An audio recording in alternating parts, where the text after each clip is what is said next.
नमस्कार, मैं हूं निकिता और आप देख रहे हैं सत्य हिंदी।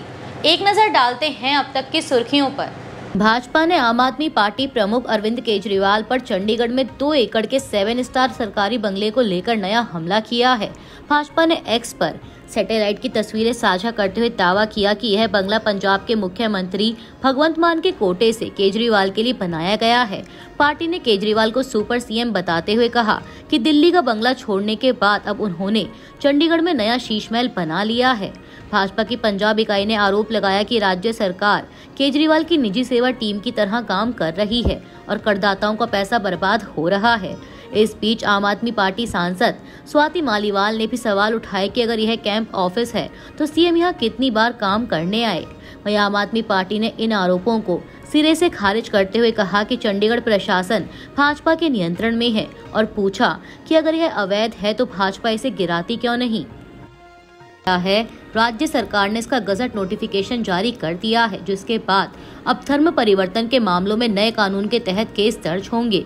कानून के मुताबिक अपनी मर्जी से धर्म बदलने के लिए भी पहले सरकार से मंजूरी लेनी होगी। हालांकि घर वापसी यानी अपने मूल धर्म में लौटने पर यह कानून लागू नहीं होगा।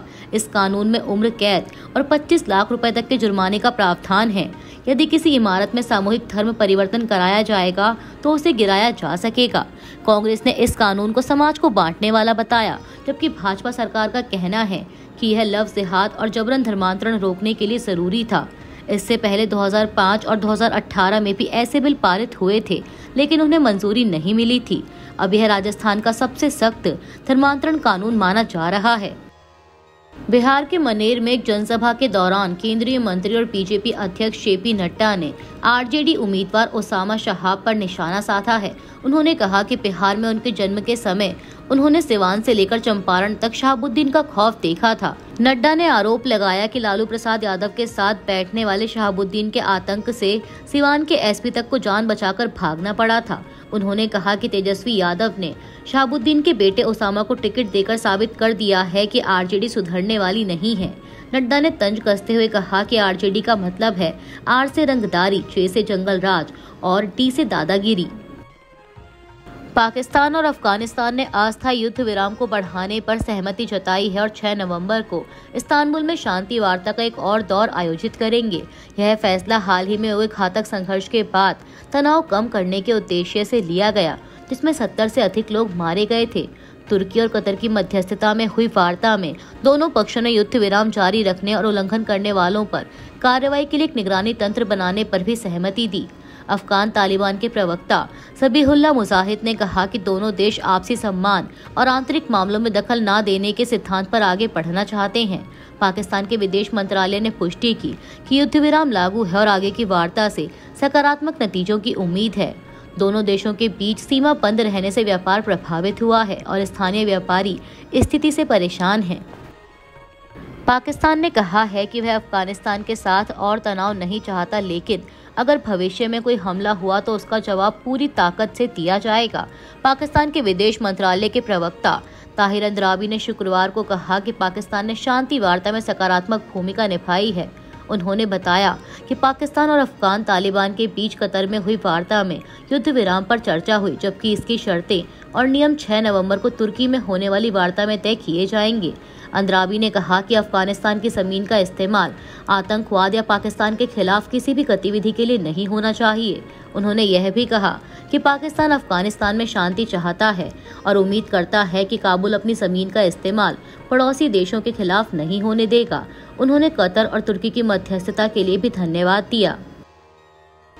कांग्रेस अध्यक्ष मल्लिकार्जुन खड़गे ने शुक्रवार 31 अक्टूबर को आरएसएस पर कड़ा हमला करते हुए कहा कि देश में कानून व्यवस्था की समस्याओं के लिए इस संगठन पर प्रतिबंध लगाया जाना चाहिए।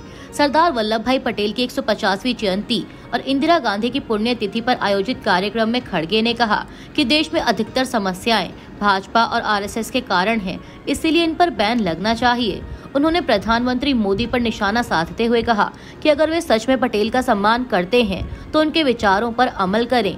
खड़गे ने 1948 में पटेल द्वारा आरएसएस पर लगाए गए प्रतिबंध और श्यामा प्रसाद मुखर्जी को लिखे गए पत्र का हवाला दिया, जिसमें संघ की संदिग्ध गतिविधियों का जिक्र था। उन्होंने मोदी सरकार पर इतिहास को विकृत करने और एनसीईआरटी की किताबों से गांधी, गोडसे और 2002 के दंगों के संदर्भ हटाने का आरोप भी लगाया। प्रधानमंत्री नरेंद्र मोदी ने शुक्रवार को कहा कि सरदार वल्लभ भाई पटेल पूरे कश्मीर को भारत में शामिल करना चाहते थे, जैसे उन्होंने 550 से अधिक रियासतों का एकीकरण किया था, लेकिन पंडित जवाहरलाल नेहरू ने ऐसा होने से रोक दिया। गुजरात के एकता नगर में सरदार पटेल की 150वीं जयंती और राष्ट्रीय एकता दिवस पर आयोजित परेड में मोदी ने कहा कि कांग्रेस की गलती के कारण कश्मीर का विभाजन हुआ और देश को दशकों तक कष्ट झेलना पड़ा। उन्होंने पटेल को भारत की एकता और अखंडता का प्रतीक बताया और कहा कि उनकी नीतियों ने इतिहास रच दिया। पीएम मोदी ने घुसपैठ और माओवाद को देश की एकता के लिए खतरा बताया और कहा कि उनकी सरकार देश से हर घुसपैठिए और माओवादी को खत्म करने के लिए प्रतिबद्ध है। उन्होंने कांग्रेस पर औपनिवेशिक मानसिकता का आरोप लगाते हुए कहा कि हम अब गुलामी की मानसिकता के हर निशान को मिटा रहे हैं। दिल्ली दंगों से जुड़े मामलों में आरोपी उमर खालिद ने शुक्रवार को सुप्रीम कोर्ट में जमानत की मांग करते हुए कहा कि फरवरी 2020 के दंगों से जुड़ी 751 एफआईआर में से वह केवल एक में आरोपी हैं। उनके वकील कपिल सिब्बल ने दलील दी कि खालिद दंगों के वक्त दिल्ली में मौजूद नहीं थे और उनके पास से कोई हथियार या आपत्तिजनक चीज नहीं मिली। सिब्बल ने कहा कि एक भी गवाह ने खालिद को हिंसा की किसी घटना से नहीं जोड़ा है और उनका भाषण गांधीवादी अहिंसा और संविधान पर आधारित था। वहीं दिल्ली पुलिस ने अदालत में कहा कि दंगे सत्ता परिवर्तन की आपराधिक साजिश का हिस्सा थे और उमर खालिद की भूमिका अहम थी। खालिद को सितंबर 2020 में यूएपीए कानून के तहत गिरफ्तार किया गया था। इस मामले में कई अन्य आरोपी पहले ही जमानत पा चुके हैं। दिल्ली दंगों की साजिश मामले में शुक्रवार को सुप्रीम कोर्ट में जमानत याचिकाओं पर सुनवाई हुई, जिसमें गुलफिशा फातिमा, उमर खालिद और शर्जील इमाम के वकीलों ने अपनी दलीलें पूरी की। तीनों 5 साल से अधिक समय से जेल में हैं और उनके वकीलों का कहना है कि ट्रायल जल्द पूरा होने की संभावना नहीं है। गुलफिशा की ओर से अभिषेक मनु सिंघवी ने कहा कि वह इस मामले में एकमात्र महिला है जो अभी भी जेल में है, जबकि 2021 में 3 अन्य अभियुक्तों को जमानत मिल चुकी है। शर्जील इमाम के वकील सिद्धार्थ दवे ने कहा कि उनके भाषण दिसंबर 2019 के हैं, जबकि दंगे फरवरी 2020 में हुए, इसलिए उनका कोई सीधा संबंध नहीं है। वकीलों ने जोर देकर कहा कि किसी भी आरोपी से कोई हथियार बरामद नहीं हुआ।